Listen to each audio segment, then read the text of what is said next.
Okay, are you guys ready? You guys ready to see some manuscripts? Could anything be more fun than looking at ancient Greek manuscripts? Nothing. Nothing is more fun, I promise you. Okay, my name is Elizabeth Schrader, and I'm a doctoral student here at Duke.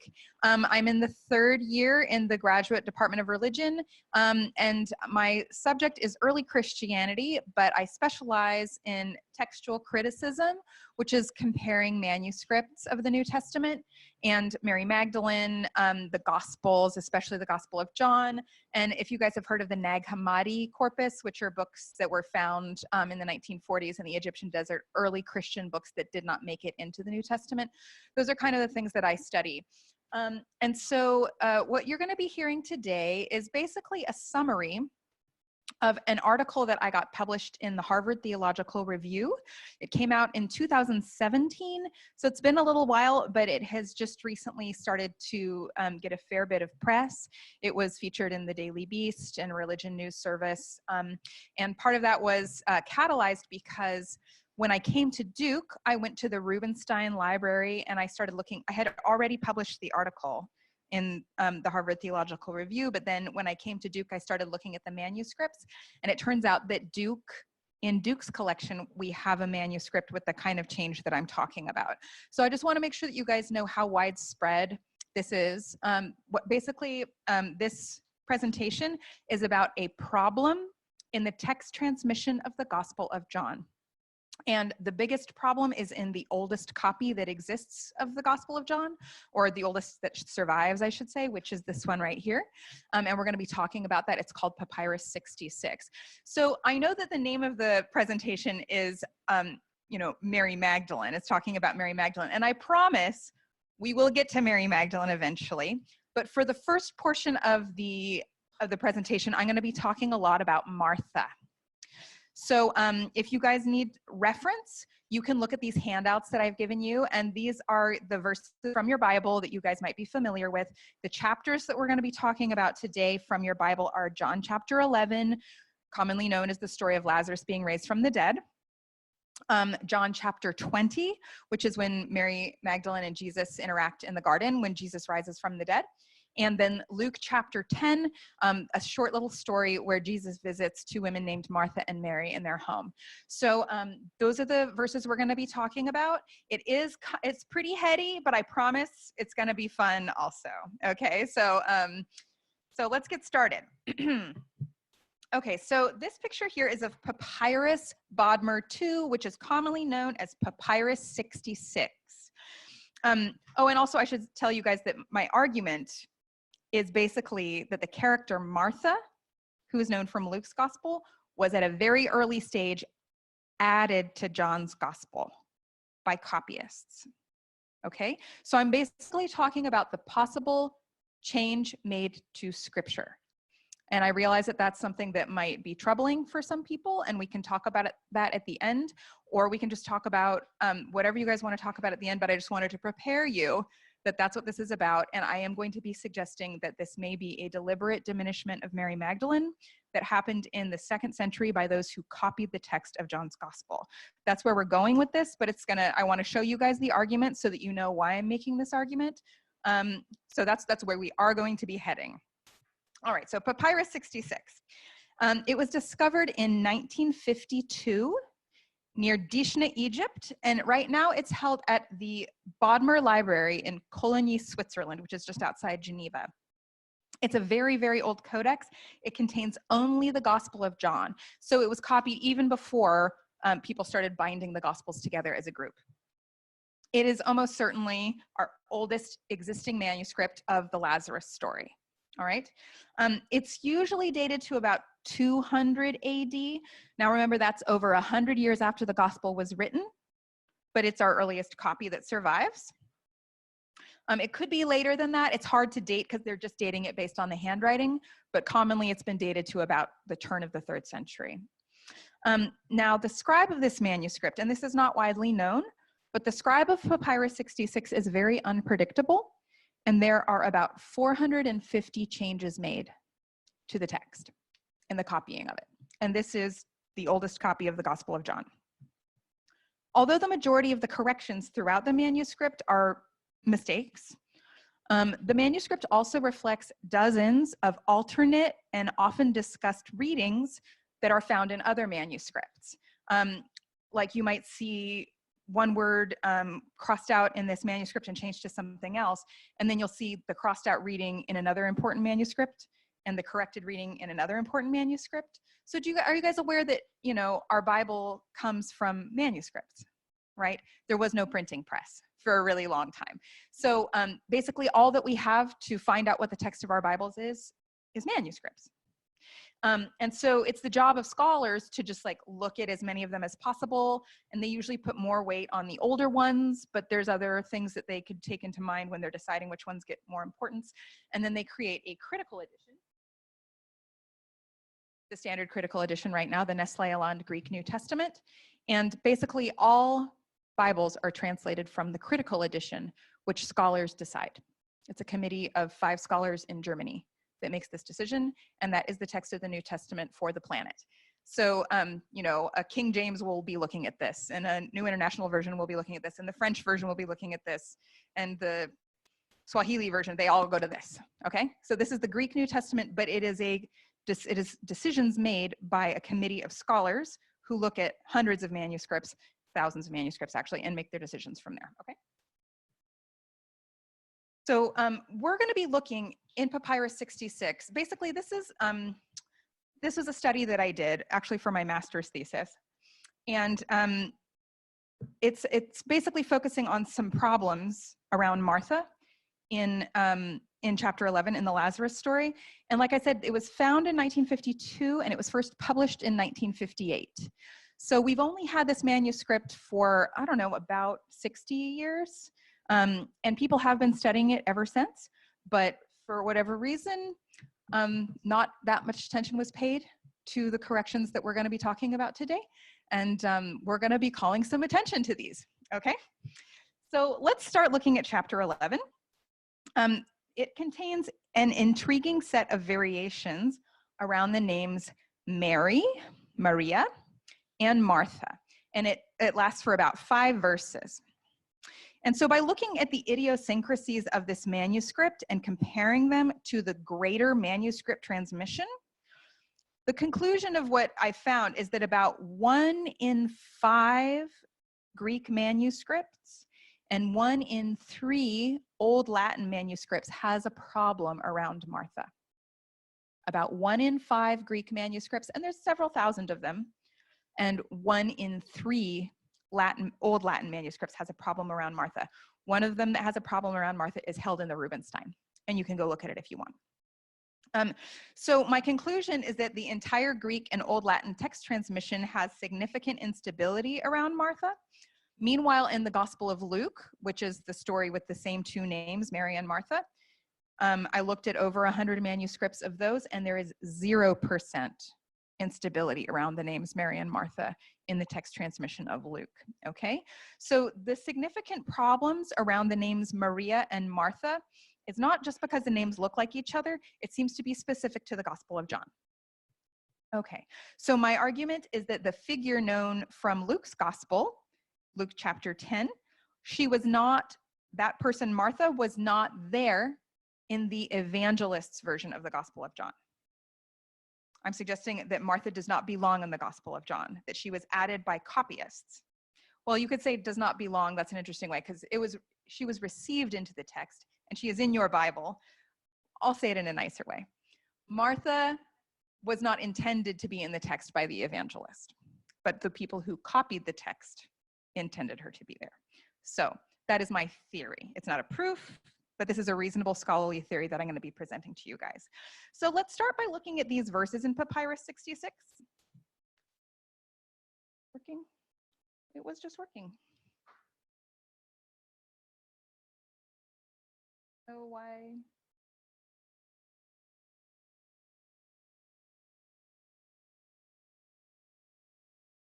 It was working earlier.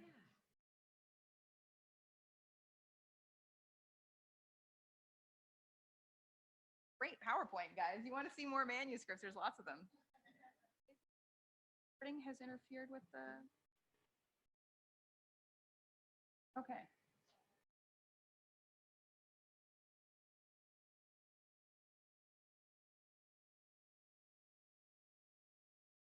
I mean, I can do the beginning of it from this big picture. So nice big.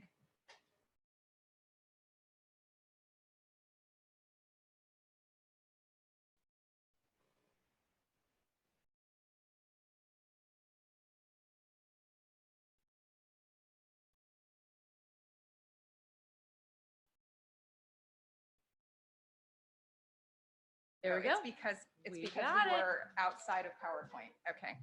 All right, here we go. So here we go, John 11, verse 1. So what the scribe originally wrote was sort of a nonsense reading. The scribe originally wrote, there was a certain sick man, Lazarus of Bethany, the village of Mary, and of Mary, his sister. We figured it out. The village of Mary and of Mary, his sister. Obviously, something strange has happened. But you can see that the scribe originally wrote this thing that looks like a C is actually like it's sort of like an S, Marias. It's like belonging to Mary. So belonging to Mary, and this is an and you can see that the word Mary, Maria, do you see that? The word Maria was first written there. Then the iota has been scratched out and changed to a theta. Does anybody here do Greek life? Do you guys know what a theta is? Okay, what's a theta? What is it? It's the TH. Yeah, it's like a th sound. So if you're going to change the name Mary to Martha, it's just one letter. Maria is changed to Martha. Okay, so we could say, okay, possibly the scribe has just made a mistake, right? What's interesting though is that it doesn't just say Mary and Mary. It actually says Mary and Mary, his sister.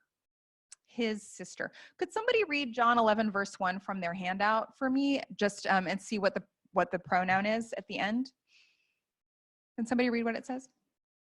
Her sister, right. So Papyrus 66 originally said his sister, and it originally said Mary and Mary. Then it changes Mary to Martha, and it changes his sister to her sister. That's what the scribe has done. And if it was just one manuscript, you'd say, oh, that's a messy scribe. Papyrus 66 is a messy scribe. We know that. This, however, is another one of the most important manuscripts that exists of the Gospels. It's Codex Alexandrinus. It's held, I think, at the Cambridge University Library. And it's from the turn of the 5th century. So what this scribe wrote was, there was a certain sick man, Lazarus of Bethany, the village of Mary, his sister. Just one woman, and his sister, okay? That's what the scribe originally wrote, but the scribe has changed it. You can see that this word has been squeezed in. You can see that there's been some kind of scratching out happening here. You can see that these letters are smaller than these letters. Do you see that? These are wider, these are narrower. And this here, you can see it's a close-up of this. Again, we see the name Maria changed to Martha. Now, this original reading, this is not me deciding this. Many intelligent text critics before me have looked at these manuscripts and they have published what was happening. They've looked at this with really high imaging, and they know what the scribe wrote before it was changed. And so it's known that what was originally written was, there was a certain sick man, Lazarus of Bethany, the village of Mary, his sister. But then the scribe changed it to, there was a certain sick man, Lazarus of Bethany, the village of Mary and Martha, but it still says his sister. That's adelphos autou. If it was to say her sister, it would say adelphos autes. So this scribe has left his sister. That's still there. Now remember, Papyrus 66 did something very similar. It changed Mary to Martha, and it said his sister, but changed it to her sister. Codex Alexandrinus also changed Mary to Martha, and it also said something perfectly sensible. There was a certain sick man, Lazarus of Bethany, the village of Mary, his sister. That makes sense. And then it kept the his sister.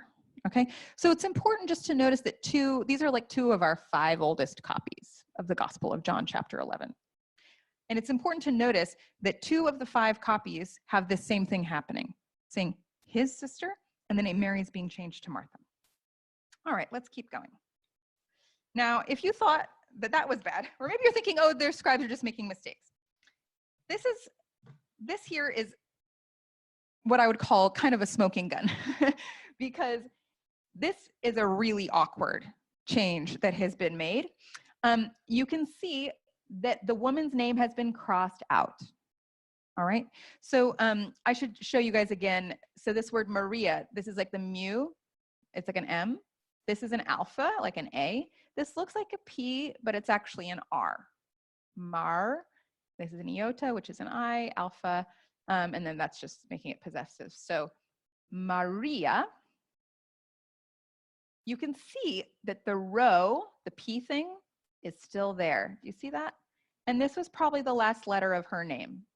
Okay, and then here's the alpha that's hiding under there, but it has been scratched out. And it now says Hi Adelphi. Anybody here know Greek? Hi Adelphi. What does that mean? Do you know? Yes, the sisters. So a woman's name has been changed to say the sisters.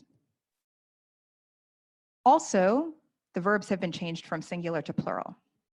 This used to say apestilen, which means sent, one woman sending, but now it's been changed to apestilan, they sent.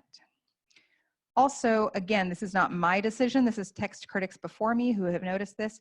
This iota at the end changes the word legusa, which means saying. It changes singular to plural. So it used to be one sister saying the message, but with this addition of the iota, you can see that it's actually it's further out than any other letter on the entire page. You can't see that from my cutoff, but so the iota has made it plural. So two things are making the verb singular to plural, and the woman's name has been scratched out and changed to say the sisters. Remember, this is the same manuscript where we just saw this. Okay, so it looks like maybe Martha is being added. There's some kind of mistake happening here, but you can see that Martha's presence is unstable. Okay, and it's also worth pointing out that we can't be sure what the name is here because it's totally scratched out. So it could be Martha's name that's crossed out, but I think it's more likely to be Mary because we literally just saw this 2 verses earlier, but you know, I can't prove it, and also we saw this, Maria changed to Martha. So I would say it's more likely that it's Maria changed to Martha, but we can't be certain, okay? So it's now worth looking at some other copies of John 11 verse 3. It's not, because Papyrus 66 is not the only copy. Some people put a lot of stock in the King James Bible. It turns out that the first copy of the King James Bible, the very first printing, the 1611, had just one sister. See that? Does somebody want to read John 11 verse 3, just the first few words? Can somebody read out the first few words of John 11 verse 3? Okay, so thus, how many? 1 or 2? Plural. The sisters sent a message to Jesus, right? Now, this is your King James, right? The King James has how many? Just one. This is the first printing. The second printing had 2 sisters. So there's even a variation in the King James that you guys should know about, okay? And of course, the oldest copy that exists, Papyrus 66, there was a named woman. She had a name, and then she becomes 2 women. You guys see that? We'll get to questions at the end, I promise. So write down your questions. We're going to get to it. Okay, so, and it's not just a typo in the King James Bible, if you're wondering that, because it turns out that the 1526 Tyndale Bible and the 1591 Bishop's Bible said the same thing. So we got 3 British editions that have just one sister in John 11 verse 3. Okay, so now let's talk about John 11 verse 4. I'm so glad that a couple people know Greek. That's very exciting. So this one is actually a little bit hard to explain if you don't know Greek, but I'm going to do my best to explain it to you because it's so fascinating. Okay, so this is still Papyrus 66. Remember, the oldest copy we have from about 200 AD, which is amazing that it's this beautifully preserved. I mean, like, this manuscript is 1800 years old, and you can see every pen stroke. So we're very lucky that we have this manuscript. So what it said originally is, when Jesus heard, so the sisters sent a message saying that Lazarus is sick. When Jesus heard, he said, and then you get this word here. Now, there's 4 letters in this word, and it's an interesting word because it could mean multiple things. It's got an alpha, an upsilon, which is like a U, a tau, and an eta. Now, this word could be either aute, which is a dative feminine singular. Don't you guys wish you could learn Greek? I mean, you could learn Greek, and you should. Everybody learn Greek. But what it says is aute, if it's the dative feminine singular, it means to her. But the same word, there's no accents in these oldest manuscripts, but if you accented it differently, it would be haute, which is a nominative singular. And in that case, the word would mean this. So even though it's the same 4 letters, like it's like the word coin in English. You could say to coin a phrase, and that means something totally different than if I found a coin on the ground. They're spelled the same, right? But they have 2 totally different meanings. This has 2 totally different meanings. These 4 letters could mean to her, or it could mean this. So check it out. When Jesus heard, he said to her, the sickness is not unto death, but it is for the glory of God in order to glorify the Son through it, okay? Now remember, we literally just had a woman split in 2. This is like immediately before that. Same manuscript, okay? But check this out. See this? Little comma. Text critics had looked at that comma and said, we don't know what the scribe is doing. Like, why has the scribe, because there's no punctuation in this manuscript generally. And they're like, why has the scribe added this comma? Shrug. And I'm like, I know why they added the comma. Because look what happens when you add the comma. When Jesus heard, he said, comma, this sickness is not unto death, but it is for the glory of God. Now, do you see also that there's a little pause there? So there is actually kind of, when Jesus heard, he said to her, and then it says what Jesus said, the sickness is not unto death. But when you put the comma there, this becomes one of Jesus's words.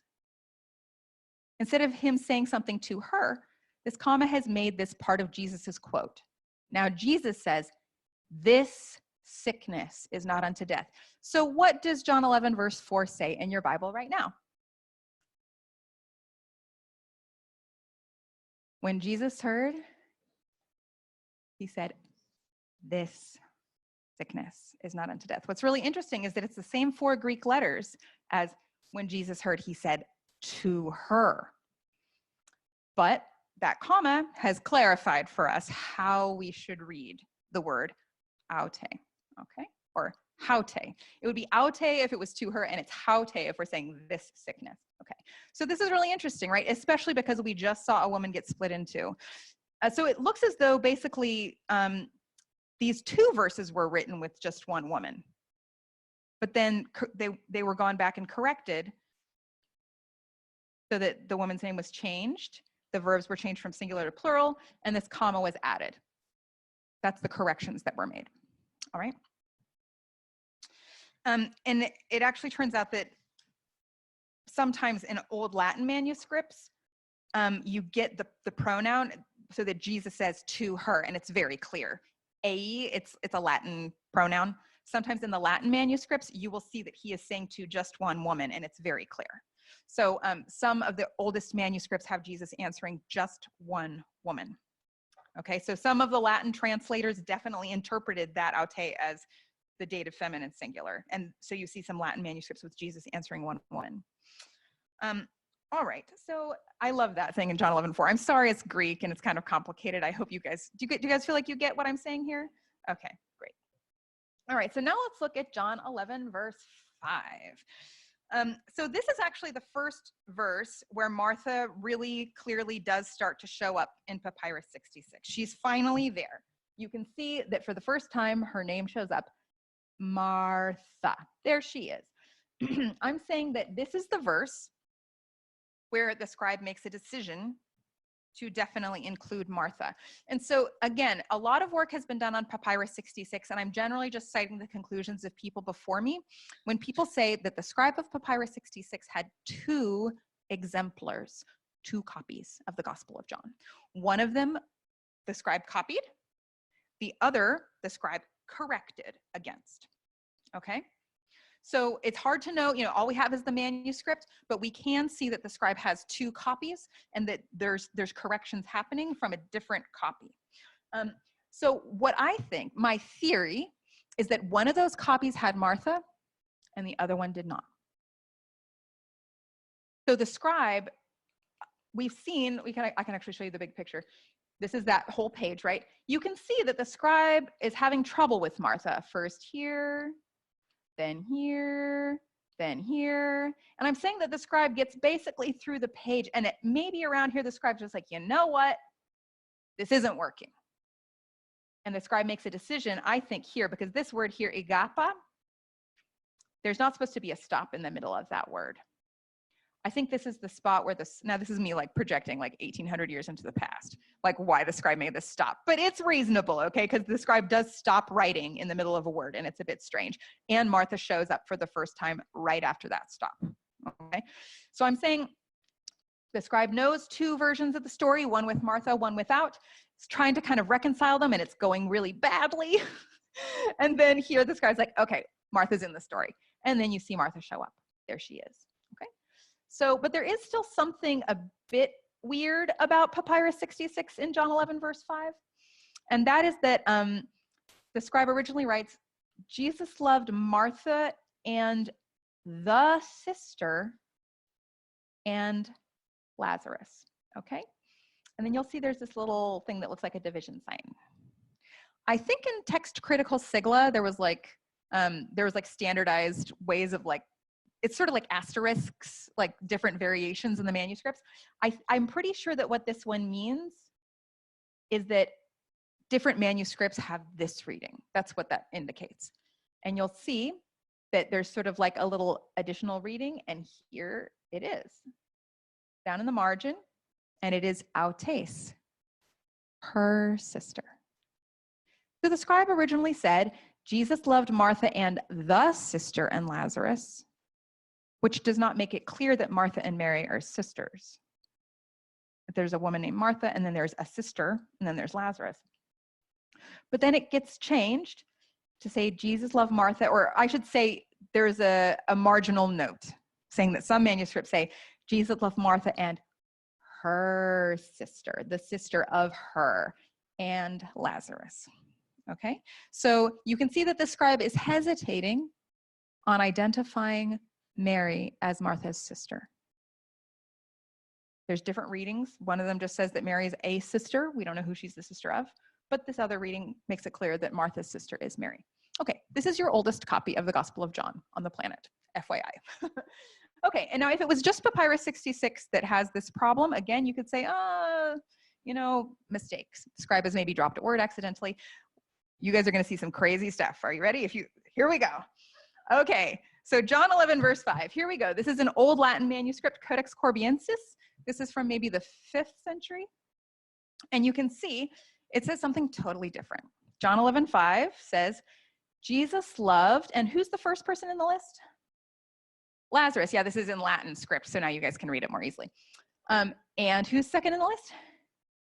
Mary. And what did the original scribe write? And it either says his sister or her sister, because Latin, it's ambiguous. Is Martha named? No, but what's this?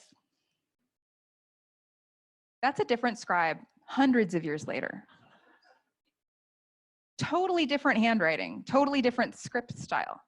You can see that hundreds of years later, somebody has gone back to this 5th century manuscript and said, oh, you're supposed to name Martha in that verse. Now, what does John 11, verse 5 say in the Bible? Somebody list who's first? Who's second? Not named. And who's last? Right. And what does this one have? Who's first? Who's second?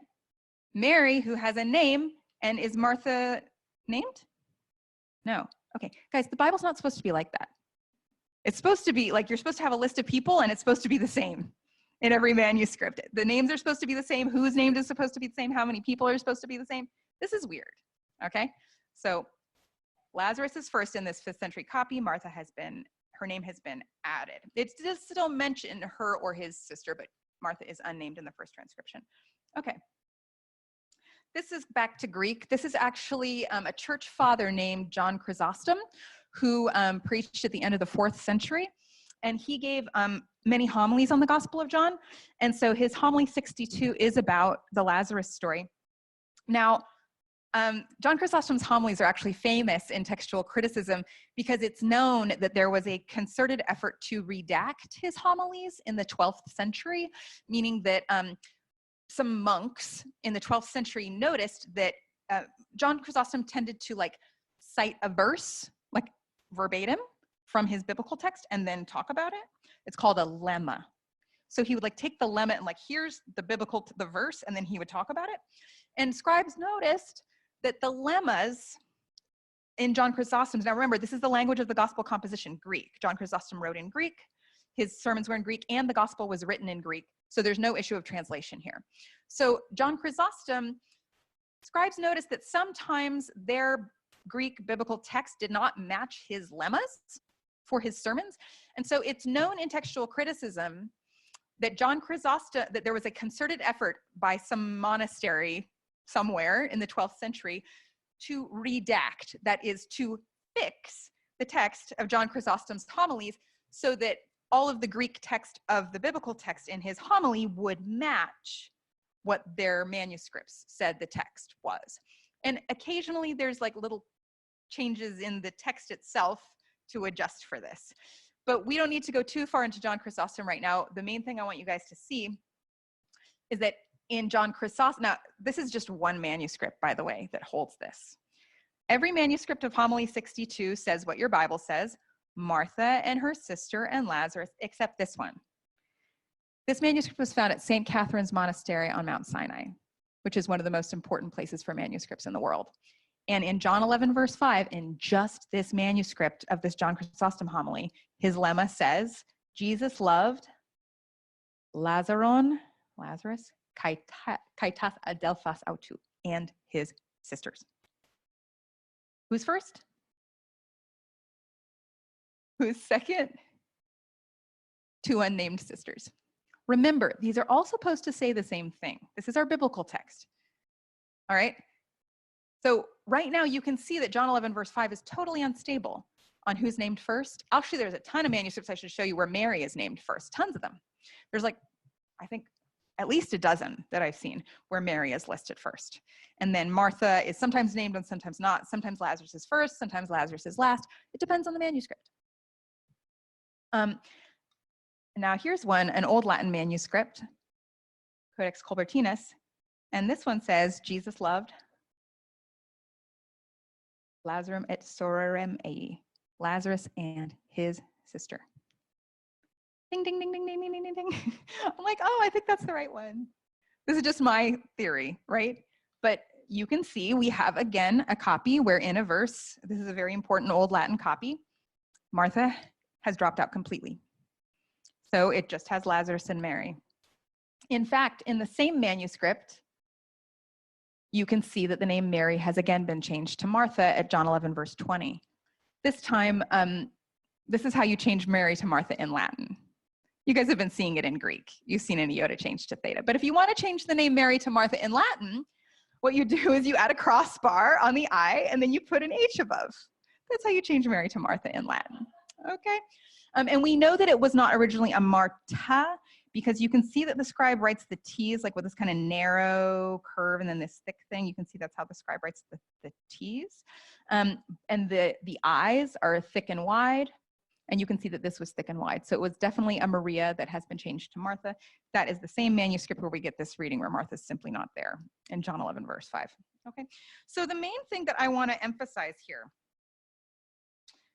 is that you can actually construct a different version of the story.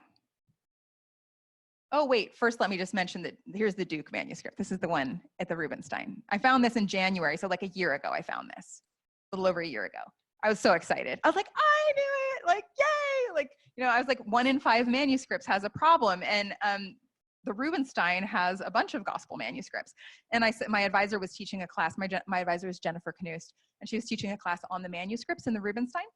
And she said, you know, Libby, like these manuscripts are pretty late. I don't know if you're gonna find anything. And I was like, let me just look.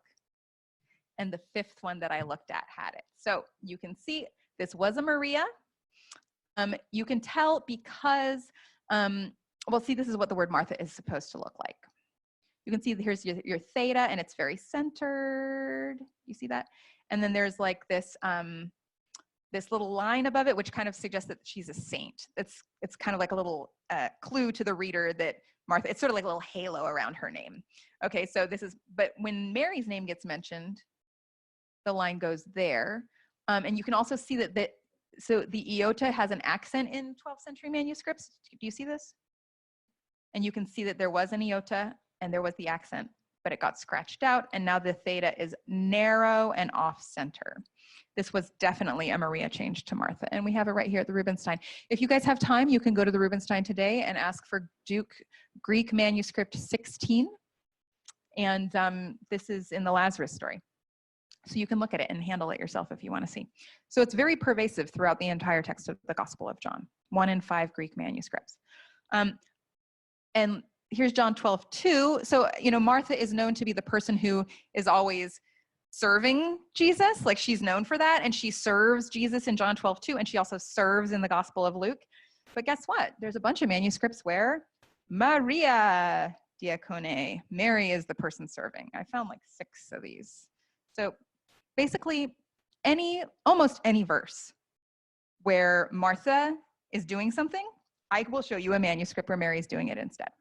And so the result is that, so in my Harvard Theological Review article, using just 3 manuscripts, Papyrus 66, right, with these changes, Codex Alexandrinus, with these changes, and Codex Colbertinus. Putting those 3 manuscripts together, those readings, you can get a different version of the Lazarus story with just one sister. And the reason that this matters is because these are real readings in real manuscripts. They're not conjectures. In textual criticism, there's a lot of talk about conjectures, like, oh, we think that maybe this happened, or we think that maybe the writer said this and we just don't have evidence of it anymore. These are not conjectures. These are actual readings. Now, they are crossed out readings, but that doesn't mean that they weren't there originally. They are real readings and real manuscripts. You do have to cobble them together, but when you cobble them together, you can see a different version of the Lazarus story. So what I'm going to do is I'm going to read this alternate construction of the text, which is in my HTR article, and I'm going to read it out loud, and you guys can read John 11, 1 through 5 on your handout, and you can see how the text is different. Okay, so you read along on your handout, and I'm going to say this, what I think is what the evangelist wrote. There was a certain sick man, Lazarus of Bethany, the village of Mary, his sister. Now this was the Mary who anointed the Lord with ointment and wiped his feet with her hair, whose brother Lazarus was sick. Therefore Mary sent to him, saying, Lord, behold, the one you love is sick. But when Jesus heard, he said to her, the sickness is not unto death, but for the glory of God, so that the Son may be glorified through it. Now Jesus loved Lazarus and his sister. You guys see that these are basically 2 different versions of the story. One of them has just Lazarus and Mary. One of them has Martha. And you've seen with your own eyes what it looks like when scripture is getting corrected or changed. Okay, so obviously the next question that we have to ask, remember I told you we would be coming back to Mary Magdalene. We're getting there. The next question is, why would scribes do this? Why would scribes add Martha to the story?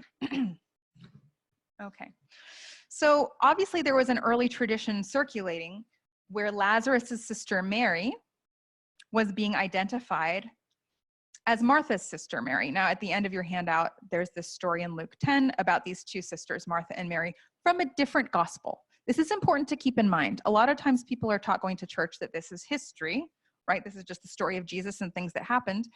But keep in mind that there is John's version of what happened, and there is Luke's version of what happened. They are 2 different authors who have 2 different versions of what happened, right? This story of Martha and Mary is only in Luke's gospel. And it's important to notice that they do not have a brother. It's just Martha and Mary. And by the way, Jesus raises Lazarus from the dead. Kind of important, right? You think they might have mentioned that, but the Gospel of Luke doesn't say anything about that. Also in Luke's Gospel, the context, he seems to be in Galilee or Samaria, which is further north. In John's Gospel, Bethany, that's right outside Jerusalem. So they're in totally different areas, these two stories. So Martha and Mary, when Jesus goes and visits them, you guys know this story, right? Maybe a lot of you guys do. How he visits and then Martha's cooking and Mary's sitting listening at Jesus's feet. And Martha says, tell my sister to come help me, right? Because I'm cooking and I'm so busy. And Jesus says, Martha, Martha, you're distracted with many things. Only one thing is necessary. Mary has chosen the better part and it will not be taken from her. Do you guys know this story? Yeah. I'm saying that those two sisters are a totally different family. Martha and Mary are in the north. Lazarus and Mary are in the south. Okay? Mary's a very common name. And the reason this matters is because if Martha is not present in this story, there is no reason to connect the Lazarus story to Luke chapter 10. In fact, if it's just Mary, I think readers would be far more likely to connect Lazarus' sister Mary with Mary Magdalene in John's gospel. Remember, same author. That's really important. So what I want you guys to notice now, if you look at your handout, we've got John 11, and I've also got John 20 in there. Remember, same evangelist, which means same intention. Please notice that the word Mary is obviously, a woman named Mary is in both chapters. She's crying in both chapters. Both chapters, she sees somebody that she loves dearly rise from the dead, right? So those are obvious, but there's things that are a little bit more subtle. Like in John 11:34, Jesus says, tell me where you have laid him. The Greek words are pou tetekate auton. In John 20, verse 15, Mary Magdalene to Jesus says, I do not know where you have laid him. Pou ethekos auton. Same Greek words. Same Greek words, mnemeon, that means tomb. There's a tomb in both stories. Lithos, that's a stone. There's a stone in both stories. There's a very rare word in both stories, the word sudarion, that means handkerchief. John 11:44, they take the handkerchief off Lazarus. John 20, verse 7, Mary Magdalene looks into the tomb and she sings the handkerchief still inside the tomb. That is a Latin loan word. It's a very rare word. Jesus says, or first, Mary and Martha both say, by the way, they have a duplicate quote. They say the exact same thing. John 11, verse 21 and John 11, verse 32. Can somebody read me what Martha says in John 11, verse 21? What does she say?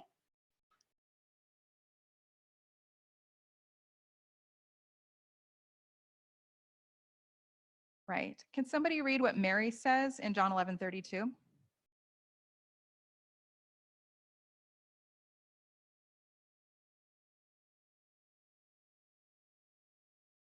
It's identical. Okay. I call that like the glitch in the matrix. Like you can see that something's been sort of doubled. Okay. So they both mentioned their brother. And of course, Jesus in John 20 says, go to my brothers. So there's basically, and also Mary then goes on to anoint Jesus. And Jesus says, and then they criticize her. And Jesus says, she has done a good thing. She's going to save this for the day of my burial. So there's a connection made between Lazarus' sister Mary and Jesus's tomb. Got it? So these are not accidental. There's like 7 identical textual parallels and thematic parallels on top of that the evangelist John is making to connect the Lazarus story with John chapter 20. And I'm saying that is encouraging the reader to wonder if Lazarus' sister Mary is Mary Magdalene. And in fact, people have been wondering whether Lazarus' sister was Mary Magdalene as far back as we have commentary on it. We have people in the 3rd century assuming that Lazarus' sister Mary is Mary Magdalene. People have been asking this for a very, very long time. And I'm saying, and then people are like, no, Lazarus' sister is not Mary Magdalene. Lazarus' sister is the lady who sat at Jesus's feet in Luke's gospel. I'm saying, maybe not, maybe not. Maybe Martha has been copied from Luke's gospel and pasted into John's gospel. Because what happens with that is that now when you encounter Lazarus's sister Mary, you're not going to think about Mary Magdalene anymore. You're going to be drawn instead of forward into John chapter 20. Instead of this Mary Magdalene story at encountering the risen Jesus, you're not going to think about that. Instead, you're going to be drawn into the Gospel of Luke. So now Lazarus's sister Mary is a different Mary. She's not Mary Magdalene anymore, or you're not going to wonder if she's Mary Magdalene anymore. Now she's Martha's sister Mary, the nice lady who sat at Jesus's feet in Luke's gospel. Okay. Now, why would somebody do that? Why would somebody try to interfere with the evangelist's presentation of who Lazarus's sister Mary is? I think that what this comes down to is John 11, verse 27, which is the Christological confession. Can somebody read John 11, verse 27? Actually, how about John 11, 25 to 27, so we can see what's going on here. Yep, go ahead.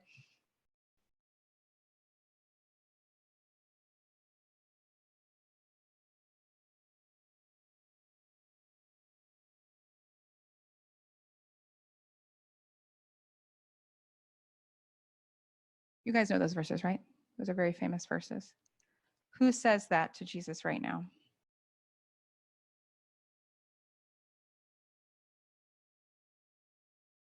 One of our earliest commentators on John's Gospel, Tertullian of Carthage, in 208 AD, he wrote a commentary called Against Praxeus. Every single commentary of Against Praxeus says that Mary gave the confession. Do you guys know the story in the Gospel of Matthew at Caesarea Philippi when Jesus says, "Who do you say that I am?" And Peter says, "You are the Messiah, the Son of the living God." Do you guys know that? And what's Jesus's response? Do you remember? "I tell you that you are Peter, and on this rock I will build my church." Okay. Because of Peter's confession in the Gospel of Matthew, he becomes the rock that the church is built on.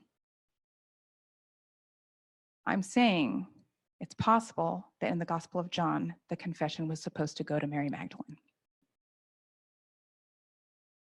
And those who copied the text understood what the evangelist was suggesting without saying openly, possibly knowing that it was going to be problematic. And the copyist said,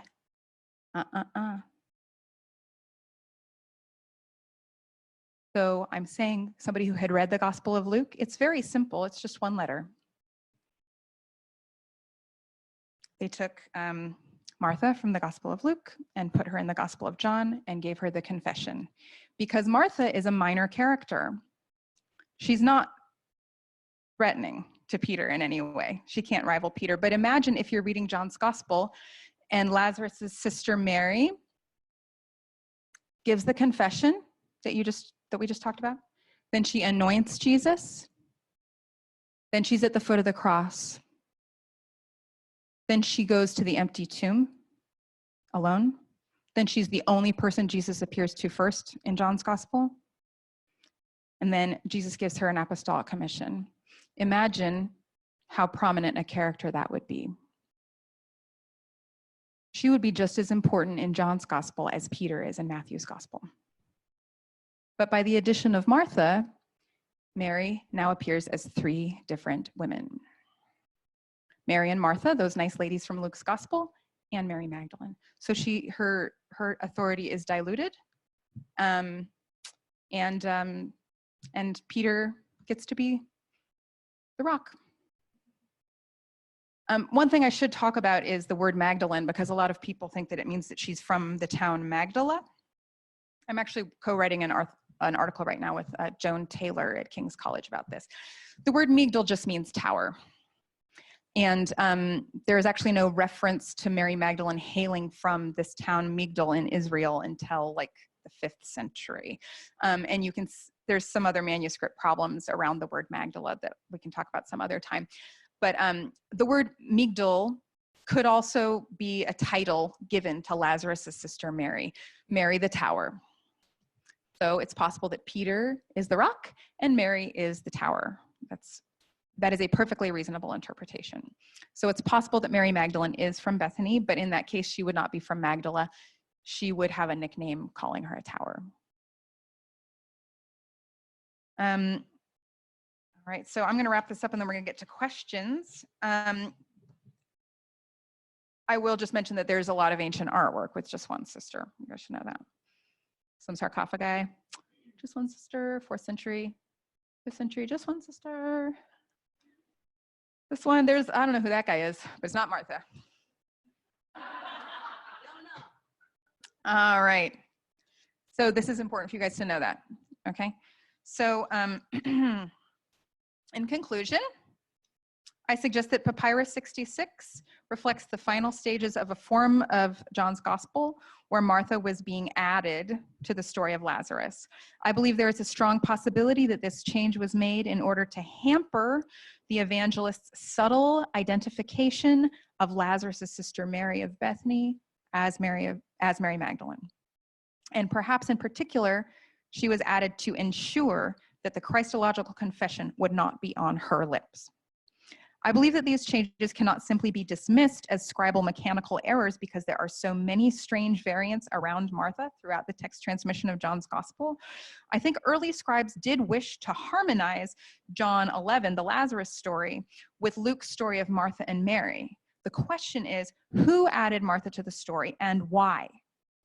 Is it possible that one very important figure in John's Gospel has been deliberately split in 3? My hope is that this paper will be a substantial contribution to an invitation for future dialogue on how Martha's presence affects our interpretation of the Lazarus story, especially Mary of Bethany. Thank you guys so much for listening. I really appreciate it.